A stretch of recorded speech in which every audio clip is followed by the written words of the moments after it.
Welcome to Expedition Self on OMTimes Radio with lifelong learner, entrepreneur, and creator of the worlds of Expedition Self, Sam Parrotto. Sam shares 4 decades of studying, guiding, and teaching how to go inside so we can build an incredibly powerful, dynamic, and validating relationship with the self. Expedition Self is laced with stellar, unexpected insights about what it means to be human. Listen now and ignite your self-development process with Sam Parrotto. Well, hello. I'm Sam. Welcome to my show. This is a new time slot. I'm not used to talking in the dark. And for those of you who couldn't listen and call in on Wednesdays at 5, I'm hoping now you might find it easier to hang with me live on Tuesday nights, now at 8 p.m. Eastern Standard Time. You know, I started my radio show for 2 reasons. And the one is that I needed a way to free all of my life's work from inside myself. And I needed to get it out of my belly so I could take in more, have room to, reframe and rethink. You know how that works, right? Well, before I dive into the topic of today's show, which is how to consolidate your power, I just want to talk a little bit about that for myself. You know, when you have inner thoughts floating around, that the minute you put them into words or on a page or within a conversation, they have this way of shifting and your attention changes as you listen or you watch them make their way into the openings or land on someone else's ears. That collaboration with the other, with a person, or just to let the words out, it's freeing for me. And I think it's probably freeing for everyone. And it's the reason that finding ways to express yourself is super important. And so this brings me to the other reason I wanted to do the show, is because I like the idea of inviting other people to engage with me about the thing I'm most passionate about, which is going inside. And so that means when you call in and you talk with me about the subject, we get to collaborate and explore these ideas together. So if you've been listening to me for a while, you know how important this is. And while I was taking a bit of a break from all things in the last few months, I decided I'd make an addition to the format so that this could happen more readily. So each month, I'm inviting you to talk about your growth process right here on the air. So you being who you are, an everyday person doing everyday growth work, learning how to go inside, you can come on the air and actually share it with me as part of the show. And God, there's nothing more helpful to learning how to go inside really than listening, to another person's process of learning and how they do that for themselves. So beyond inviting you to put a reminder on your calendar for 8 p.m.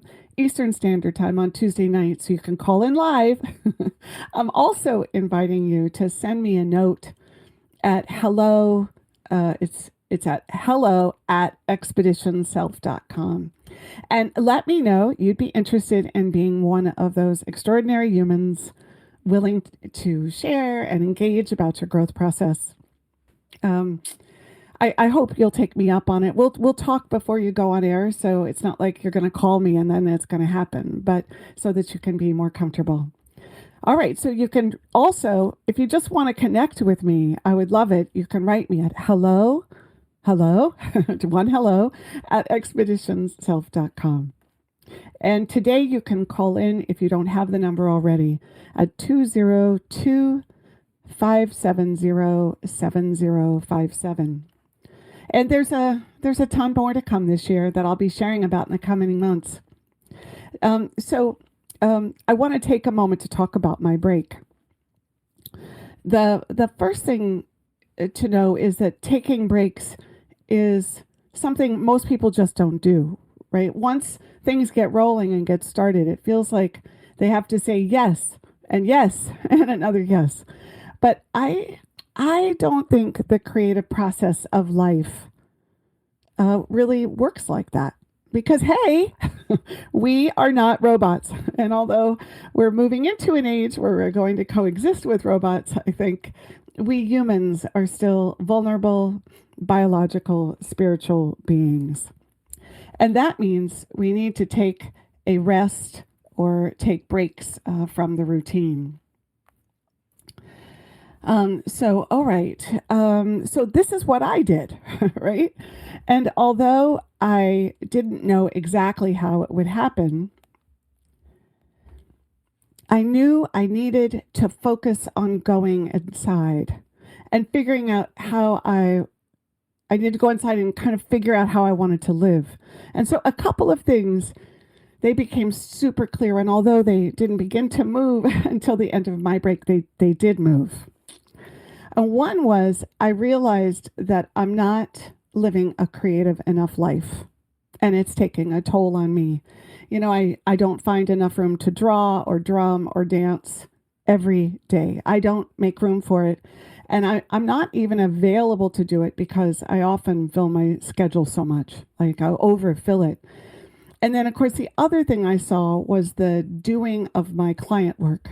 And I needed to reinvent that, to put it back on a foundation where the quality of my interactions actually meant something to the people that I was talking to. And to describe it a bit further, I work with people in companies by guiding them to grow within themselves and by facilitating conversations while they're doing business. And I teach people how to come together to evolve in their culture, which means they feel more and they share more and they drop inside themselves and bring more of that to their workspaces.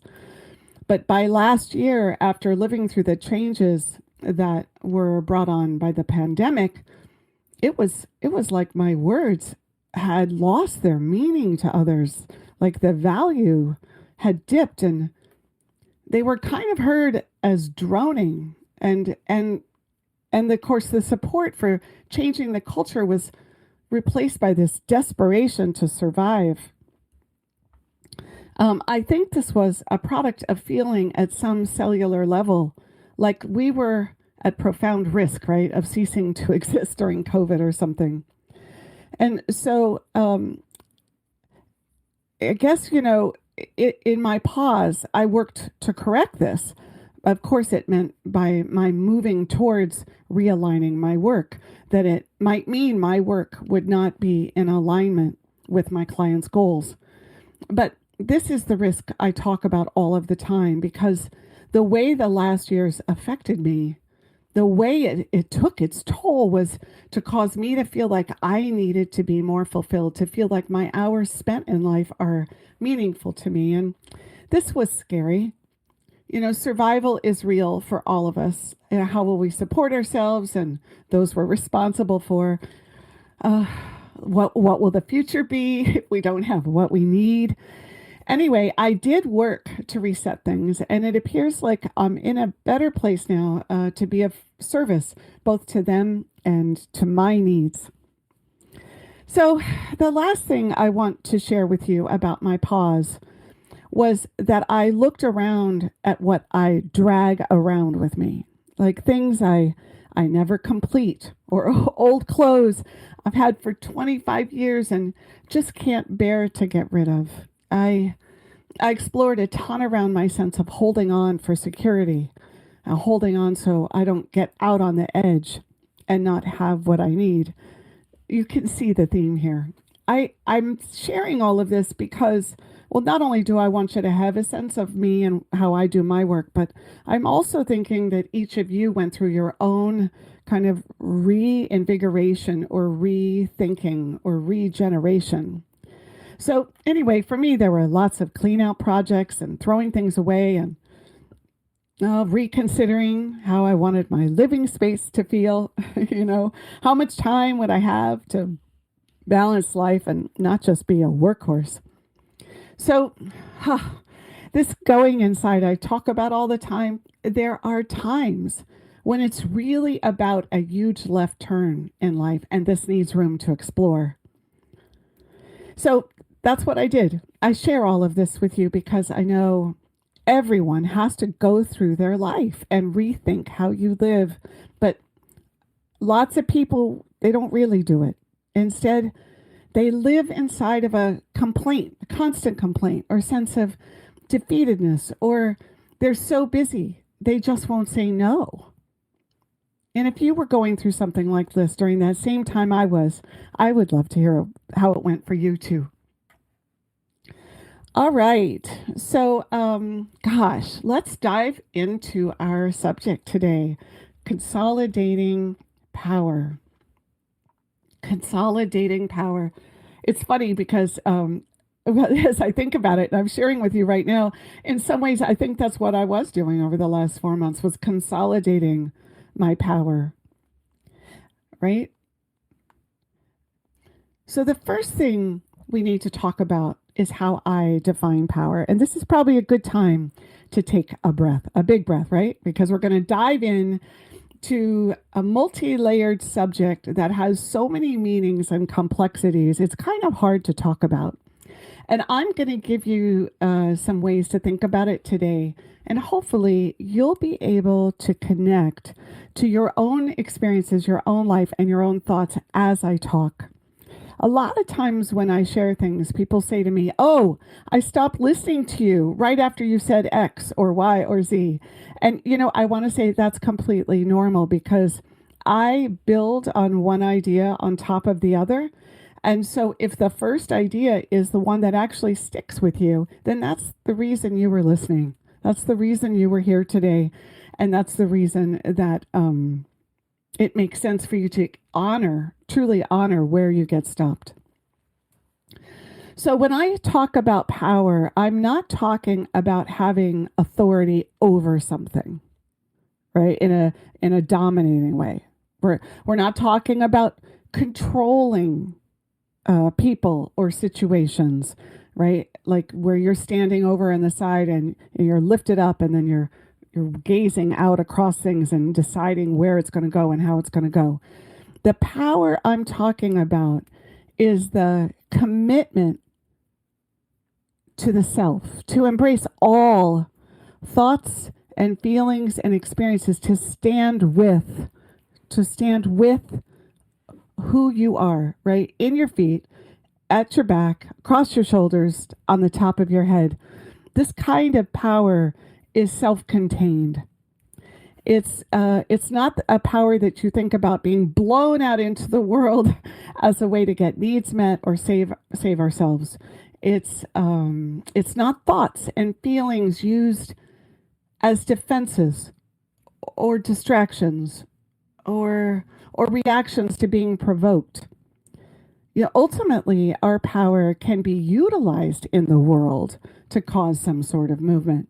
But if we are to consolidate it, we must understand and ground ourselves in the very soil of where it grows and matures. And that's to hold and witness and be with all the thoughts that are constantly changing shape inside of us. And, when I say all, I have the A, the L, and the L capitalized. I mean all. Disappointment, annoyance, joy, guilt, embarrassment, delight, mischief making, and then every experience of your life and every thought that you ever had. I mean, all, right? Now, granted, we can only be conscious of so much of it, but even to say, this is important, if I'm going to be in my power, I'm going to stake a claim for even the all that I don't know, that lives in those places I have no idea exist. I can't tell you how often I'll be working with someone and they'll drop into a new room within themselves, right? New space. And some feeling or thought makes itself known. And it's a game changer. And they'll look up at me and they'll say, "Well, what do I do with it?" Right? What do I do with it now? You see, our psyche wants to do something with our power because it's like a hot potato. Just because you see something for yourself, just because you know what you think or tap into feelings, doesn't mean you can just hold on to them. It doesn't mean you can just hold on to them. We think if I can think it, if I can feel it, then I got it. But that's not actually how we're wired in the psyche. That's not how our being is wired. So right now, I want you to imagine a very hot potato. You know, when you've baked it, it's wrapped in foil and it's been in that oven at 400 degrees for the last 45 minutes. And you go over with a flimsy pot holder in your hand, that's been in use for the last 25 years. And when you grab that hot potato, it starts to burn through the material of the pot holder. And you start saying, ha, ha, ha, ha, ha, ha, and moving your feet faster to try to get to the counter so you can get it out of your hand. This is what we're oftentimes doing with our thoughts and feelings. We're trying to unload them. So our discussion today is about how to consolidate your power.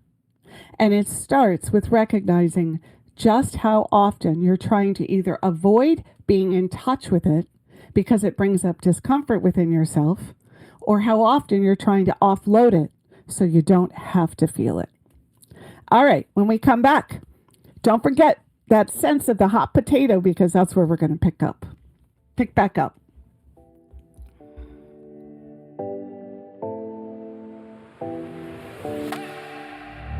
A conscious lifestyle for a mindful life. OMTimes Radio. IOM FM. OMTimes magazine is one of the leading online content providers of positivity, wellness, and personal empowerment. A philanthropic organization, their net proceeds are funneled to support worldwide charity initiatives via Humanity Healing International. Through their commitment to creating community and providing conscious content, they aspire to uplift humanity on a global scale. Connect at omtimes.com. OMTimes, creating a more conscious lifestyle. My name is Victor Furman. Some call me the Voice. I've always been fascinated with human nature, spirituality, science, and the crossroads at which they meet.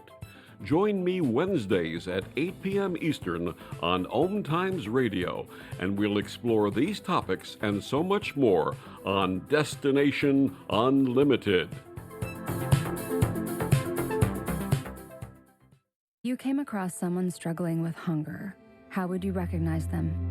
Would you notice an 8-year-old girl who's not excited for summer break because she may not be having lunch again until September? Or a war veteran who's having a hard time landing a job and getting back on his feet? I am the 1 in 8 Americans who struggle with hunger. I am hunger in America. Hunger can be hard to recognize. Learn why at IamHungerInAmerica.org, brought to you by Feeding America and the Ad Council. All right, we are back. I'm Sam Parrotto. You are listening to Expedition Self, and today we're talking about how to consolidate your power. So if you're just joining us before we went on break, we talked about this sensation of trying to hold on to a hot baked potato with a pot holder that's not quite doing its job, and how fast you try to get to the counter and get rid of it. And so as part of really this idea is that we're looking at what we really think our power is, how to take the case that there's more of it than we realize, and then also to start to notice ways that we disperse it or dilute it and don't even realize we're doing it.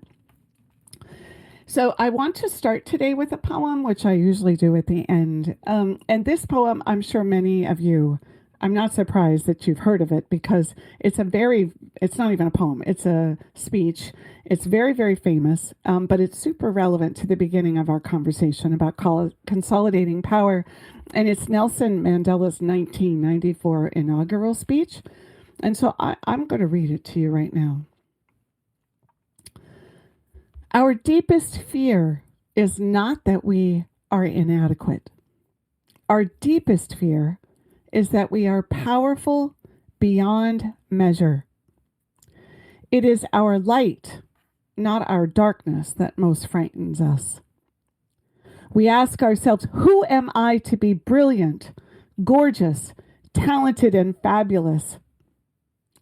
Actually, who are you not to be? You are a child of God. Your playing small doesn't serve the world.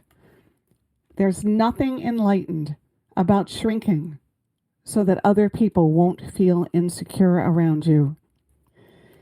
We were born to make manifest the glory of God that is within us. It's not just in some of us, it's in everyone. And as we let our own light shine, we consciously give other people permission to do the same. As we are liberated from our own fear, our presence automatically liberates others. So this is one of the challenges about power, is that it sounds like if you have power, you're spreading it and emanating it everywhere. And I do so love his speech, because it does speak to this idea that we are afraid of our power, that we want to offload it, right? But the reason we want to offload it, from my vantage point, is a little bit wrapped around a whole bunch of human needs. So yes, we are afraid of our power because what comes with it is this responsibility and the ramifications of really having it, but at a very sensory, visceral, feel it in your body place. It's just too hot to handle and hold on to. And so we don't consolidate it because we're trying to get it out of us. It's so interesting, right? We human beings, we're such juxtapositions. Like on the one hand, we say, I wanted this and I want to make that happen and I want to feel great. And on the other hand, at some other level, we're trying to get it out of us. So I want to contrast this to where I started the show today, talking about how much I wanted to unload all of the content of my lifetime, how I needed it to get into conversation or collaboration with others. And this would seem like it's the opposite of what I'm saying, right? Like, no, I thought we were consolidating, not getting rid of, but it isn't, because this content and these thoughts that I'm sharing right now, these are a byproduct of sitting with all the hot potatoes for a very long time until they actually began to rot. I know. It's kind of funny, actually, because it is the other side of the spectrum. They stopped being an expression of my power in terms of where they were resting, because in actuality, they began to represent a place where I was losing power or holding on out of fear or being attached to how things went and withholding myself from life. So I know this seems complex. It's one of the reasons growth work has to come in parts or in steps, because really we have to have it meet us where we are. So today we're focusing on how you can consolidate your power to bring it into you, to be willing to hold on to the hot potato until it's no longer hot. And then you can decide how and what you'll do with it. So if you go back to you and that pot holder and the hot potato wrapped in tinfoil, what you see is that you were a reaction to the heat. There was no conscious choice being made in your head. It was a survival scream saying, get this out of my hand. We're at risk. Must get away. Must save the self. So yes, I'm suggesting that you, inside of yourself, are trying to get away from your power. And it's totally reactive. Well, maybe not totally, but it's a lot. And this power, it takes the form of emotion and experiences that bring love, hurt, sadness, rage. It takes the form of conflicting thoughts that cause us to be caught inside of two beliefs that don't seem like they fit together or they seem unacceptable. And it takes the form of avoidance. When we've formed a conclusion about ourselves and some inner thought or feeling brings it to a head, right? Triggers it. See, the reason I'm doing a show about consolidating power is because we mostly view our real power, whether you realize it or not, as something to get rid of. Because our real power is the totality of all of our thought, feeling, beliefs, and experiences, both conscious and unconscious. That's what our real power is. We look at it as something to carve off, marginalize, and get rid of anything about it that's uncomfortable. Therefore, those pieces, those splatters, those drips, right? Those little remnants, they're splayed all over your life and you may not even realize it. You may not even realize it. So that's what we're going to talk about next. The ways you splay it. I like that word, actually. Splay. I'm sure it has some Latin root that I don't know. So anybody wants to call it and tell me that, you can as well. Anyway, I made a list of from and tos for this session today. And so we're going to take each one and spend a little time discussing it. And I specifically chose words that conjure a feel for you. And to help you connect with it. So let the word just melt down over you and then notice what thoughts show up. Okay, you ready? The first one is to go from being flimsy to being grounded. To go from being flimsy to being grounded. Now, when I talk about grounded, I'm not talking about stubborn. And it took me a long, long time to distinguish the difference between those two. But for this moment, just before we dive in, I want you to think about how flimsy feels. It's bendy. It falls from one side to the other. It doesn't stand up.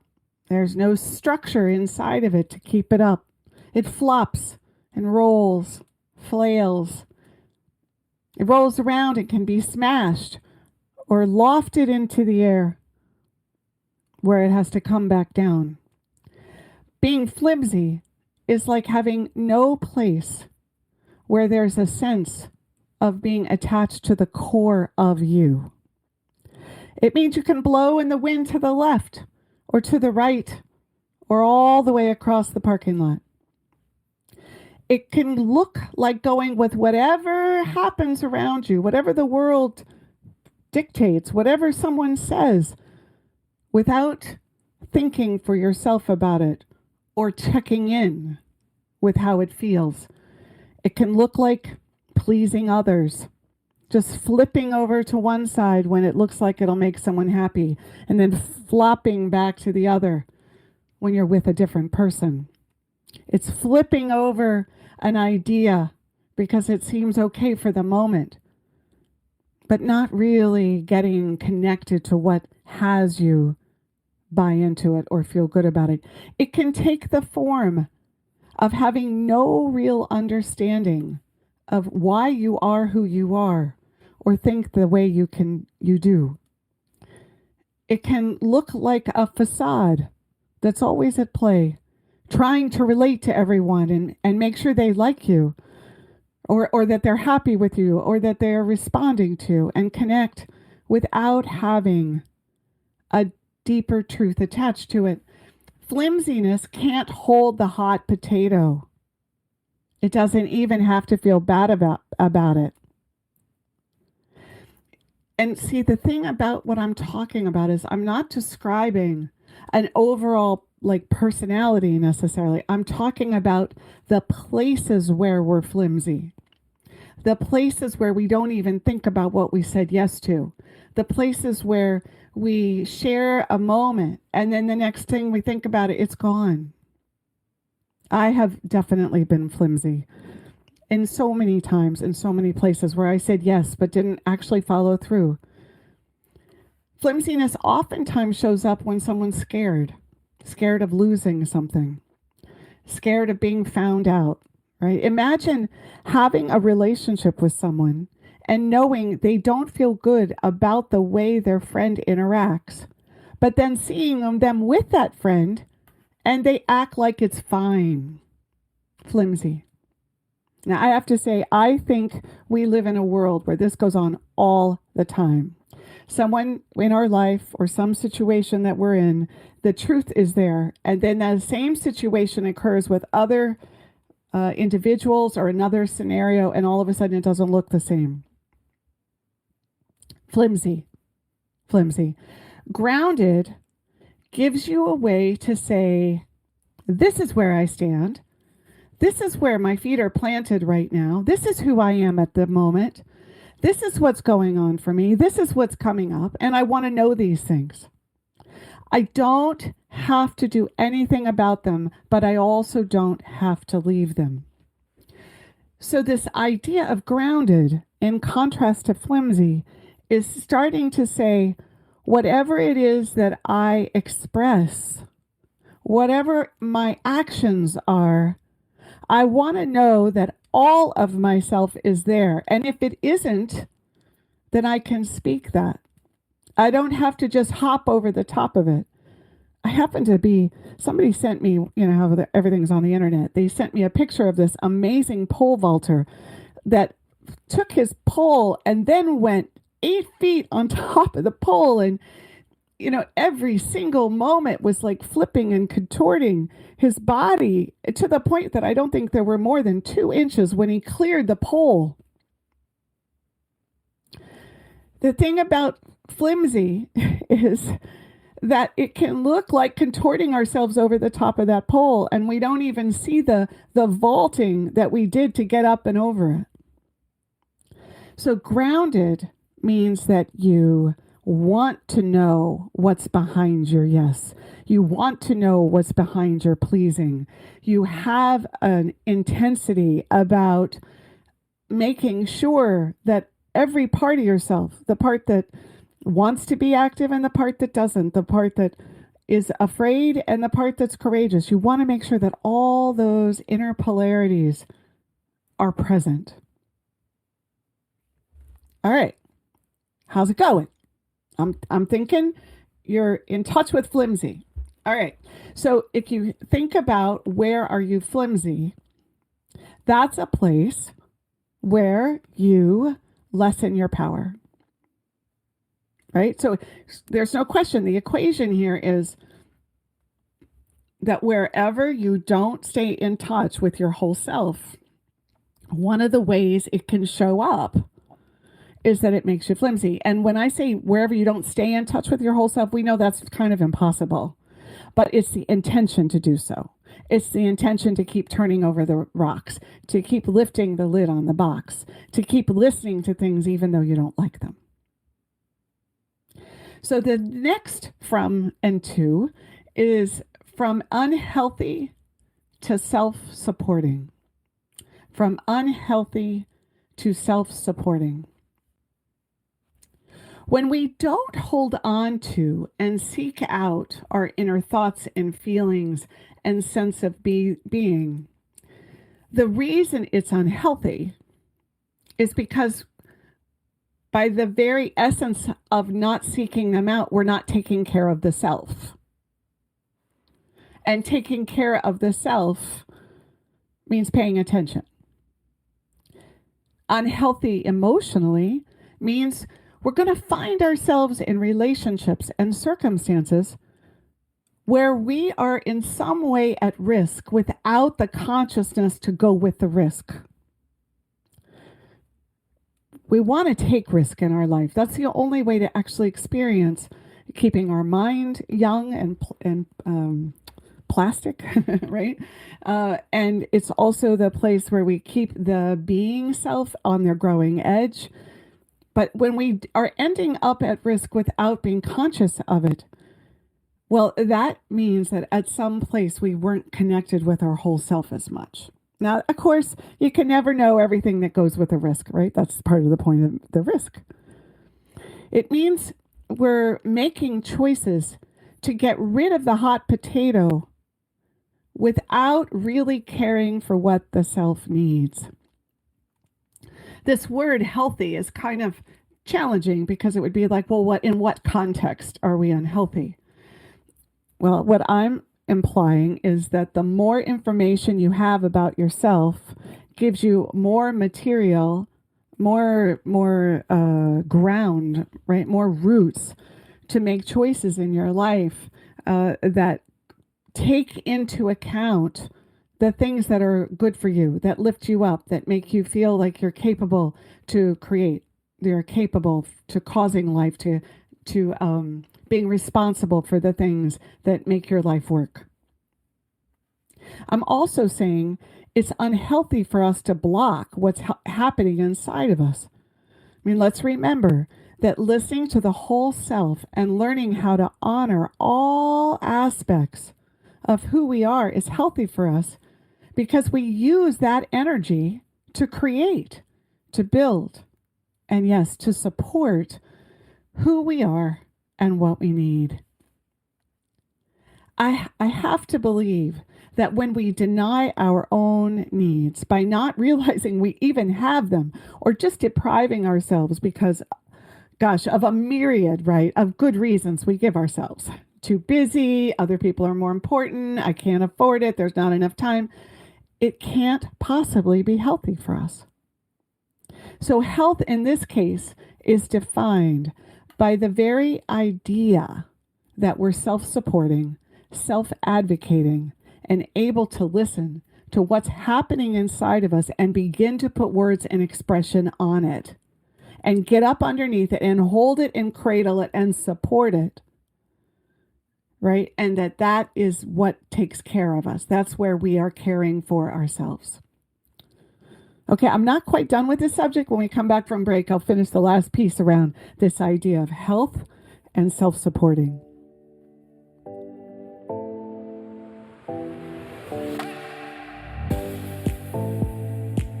The best of holistic, spiritual, and conscious world.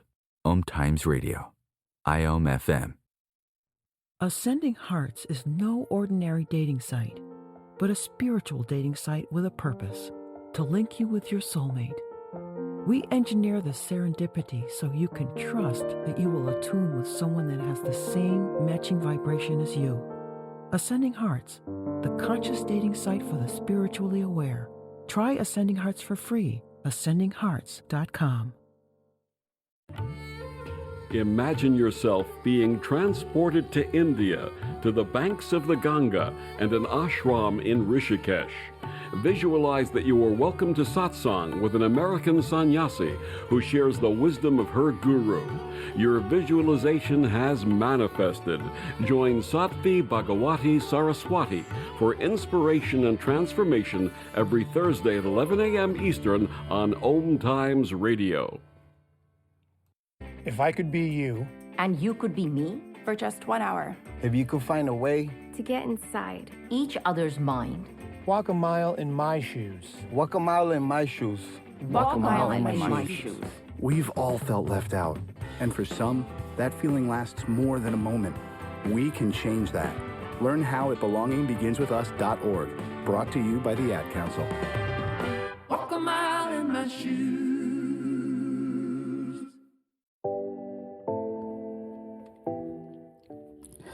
All right, we're back. I took a drink in that break and the water went pouring down my front. I think I missed my mouth.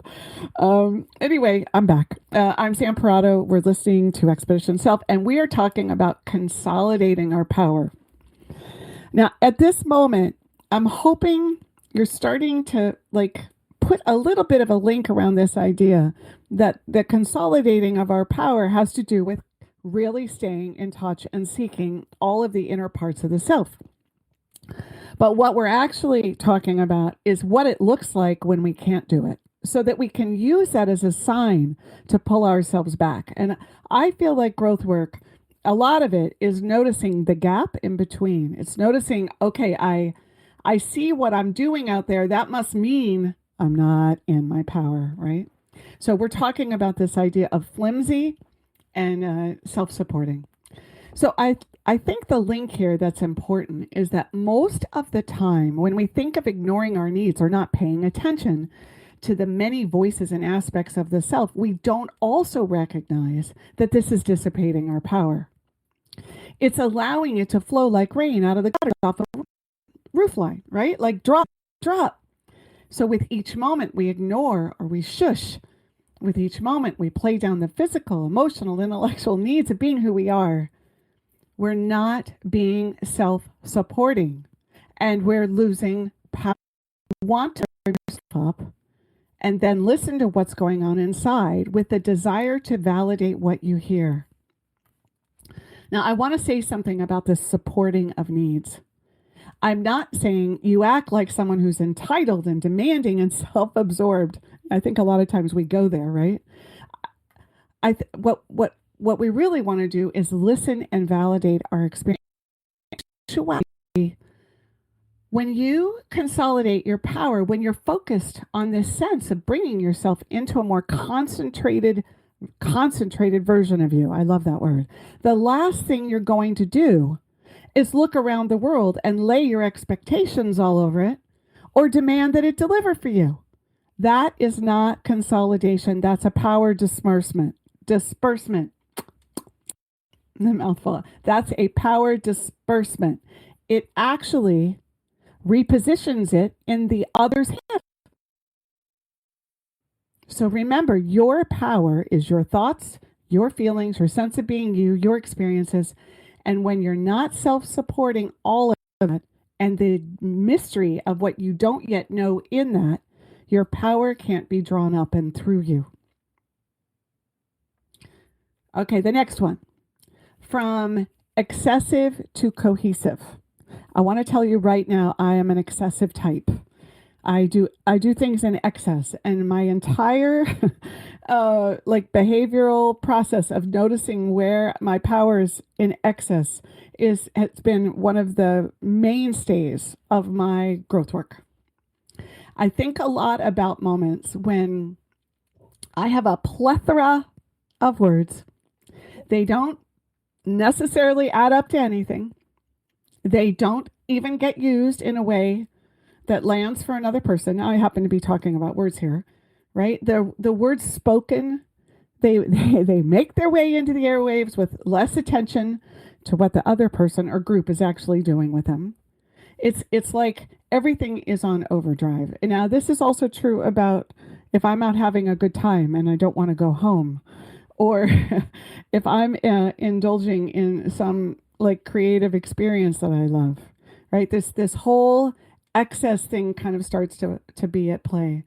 And this overdrive, it causes a sort of disassociation or separation between what's happening on the inside of the self and actually paying attention to the self.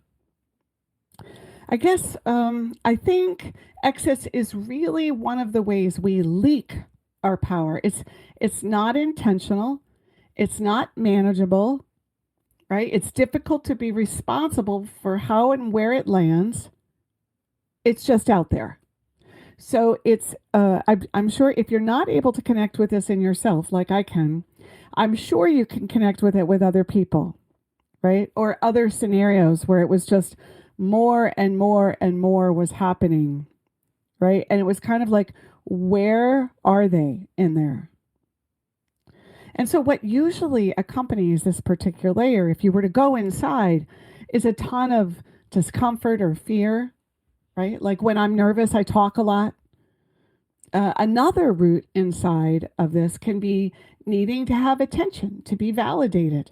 So there's just more keeps getting put in the space, right? We just keep extending more and more and more. We keep giving more and more. Think of it like being in a group of people and having to say something even though you don't, right? Having to make a contribution. So people don't think you're this or that. Or so you feel like you're part of it. So you feel like belonging. So you start coming up with things to do or fix.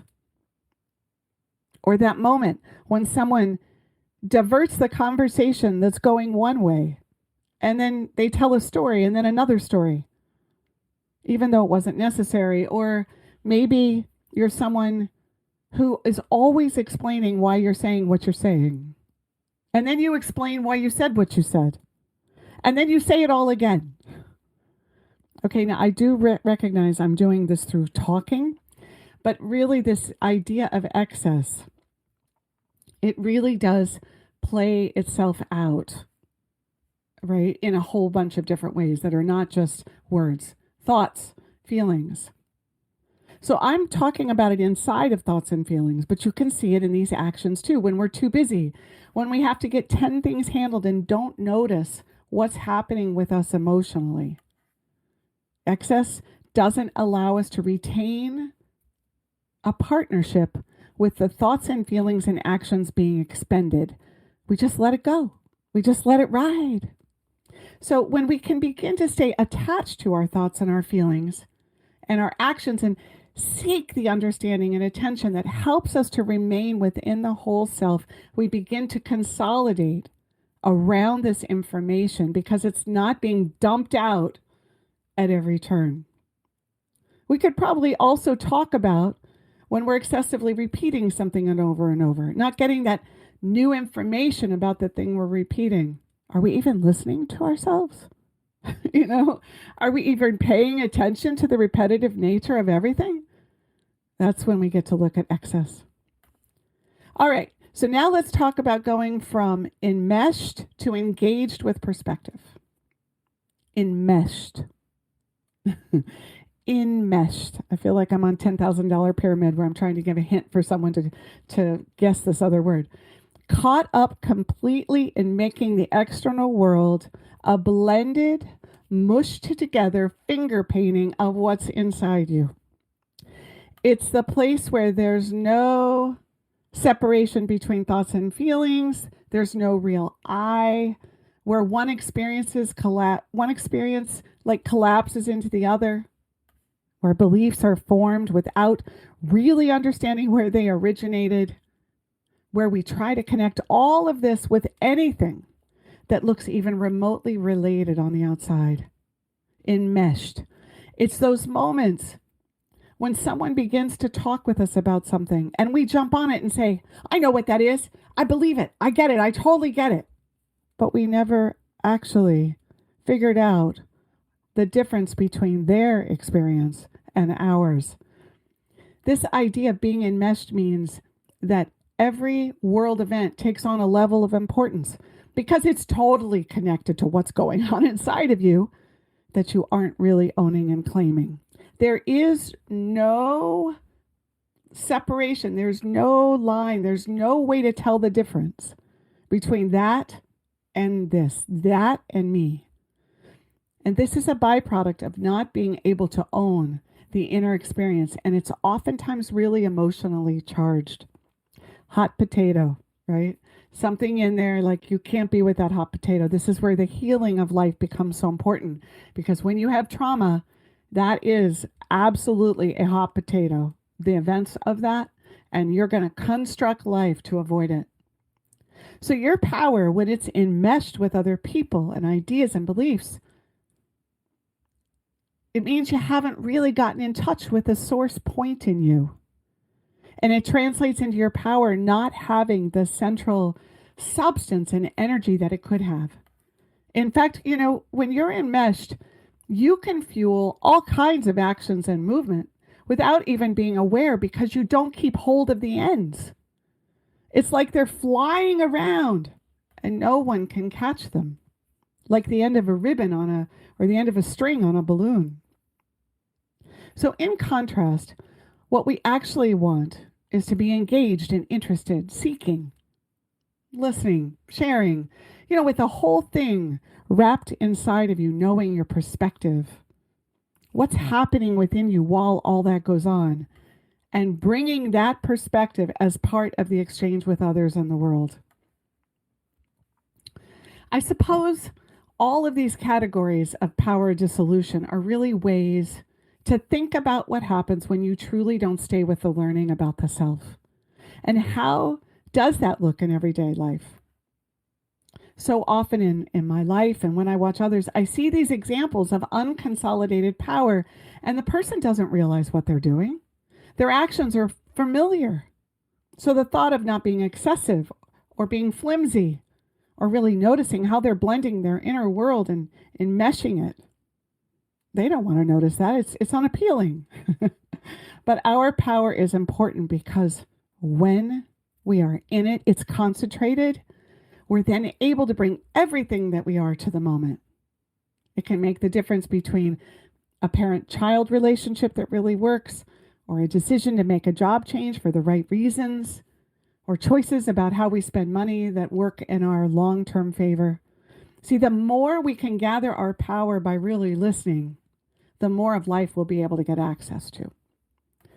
All right, let's see if I can squeeze in this last category, which is going from the dysfunctional meeting of needs to being willing to not get them met. So what does this mean? Well, most of us have covert, underhanded, unconscious ways to get our needs met.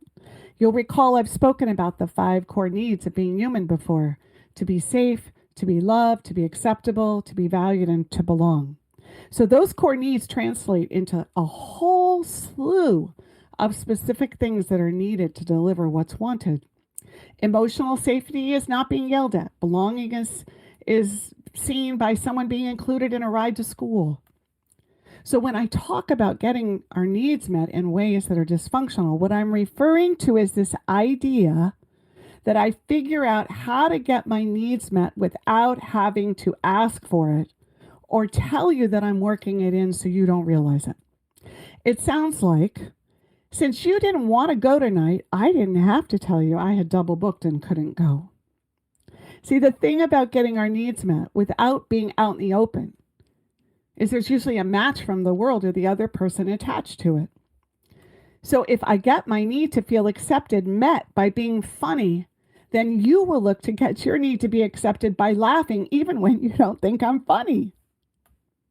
The recognition of our needs is much better spent in acknowledgement and being truly willing to live without what we're asking for or wanting. Because when we do that, the part of who you are or who I am, well, they don't have to go through all those gyrations and dynamics and machinations to get attention. There is a theme here about needing attention. Almost every one of these from and to has an element of attention needing and getting. So when we're trying to cultivate our source of power, the more we can pay attention and listen and learn about the thoughts and feelings and experiences that live inside of us, the more that power is going to engage on our behalf instead of looking like excess, dysfunction, unhealthiness, flimsiness, and enmeshment. I don't think I quite have time to go through the last one that I had here, which is how our true power goes from fear to forming attachments. So I'll have to probably save that one for the next one. But I'm hoping tonight you've been able to spend just a moment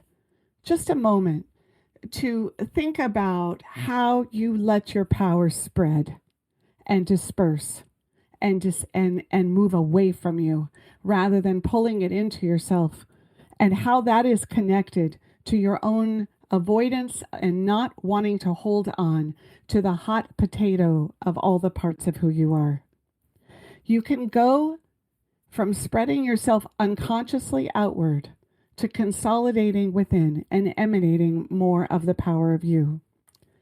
The role of people in our lives, the lure of intellectual material, the shock associated with world events, it's all on the outside of you. And oftentimes I know it seems so much more compelling than really getting to know what lives inside yourself. But don't let it pull you. Start to notice how you've colluded with giving your power away. It's really at the source of what will cause, all of us to not operate inside of powerlessness, not operate inside of helplessness, and not operate inside of a place where we feel like things are happening to us all the time. Thank you so much for being here with my show. I hope to see you next week at 8 p.m. Eastern Standard Time, and be well and have a wonderful week.